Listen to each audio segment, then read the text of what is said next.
ইসরায়েলের জন্য বিশাল বরাদ্দ রেখে প্রতিরক্ষা বিল পাশ হয়েছে যুক্তরাষ্ট্রের প্রতিনিধি পরিষদে। আয়রন ডোম, ডেভিড স্লিং প্রতিরক্ষা কর্মসূচিতে অব্যাহত থাকবে অর্থায়ন।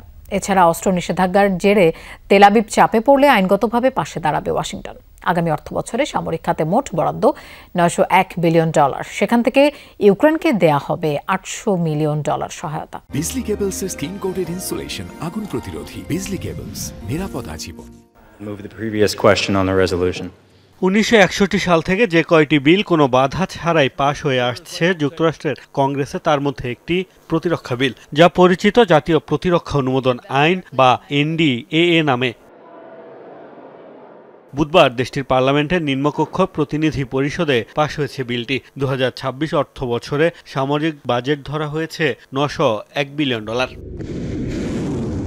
3086 পৃষ্ঠার বিলটিতে চীন রাশিয়ার সাথে অস্ত্র প্রতিযোগিতার জন্য প্রয়োজনীয় ব্যবস্থা গ্রহণ, সামরিক বাহিনীর সদস্যদের বেতন ভাতা সহ নানা সুযোগ সুবিধা বৃদ্ধিতে ব্যবস্থা নেয়ার কথা বলা হয়েছে।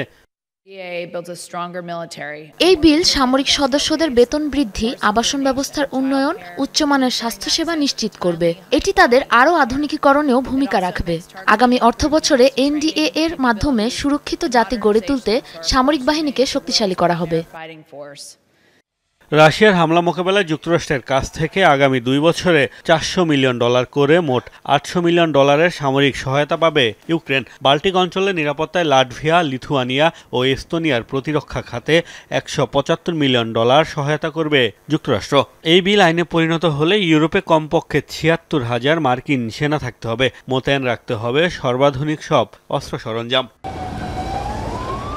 ট্রাম্প প্রশাসনের এই প্রতিরক্ষা বিলে সবচেয়ে বেশি সহায়তা পাবে ইসরায়েল। নিঃস্বার্থ বন্ধুর মতো তেল আবিবের আয়রন ডোম, ডেভিড স্লিং প্রতিরক্ষা কর্মসূচিতে সম্পূর্ণ অর্থায়ন অব্যাহত রাখবে যুক্তরাষ্ট্র।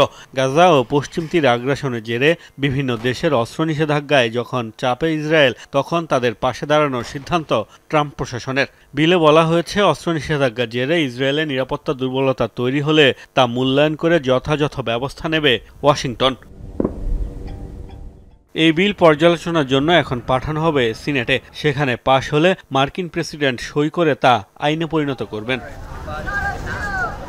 মোস্তফা মাহমুদ, যমুনা নিউজ।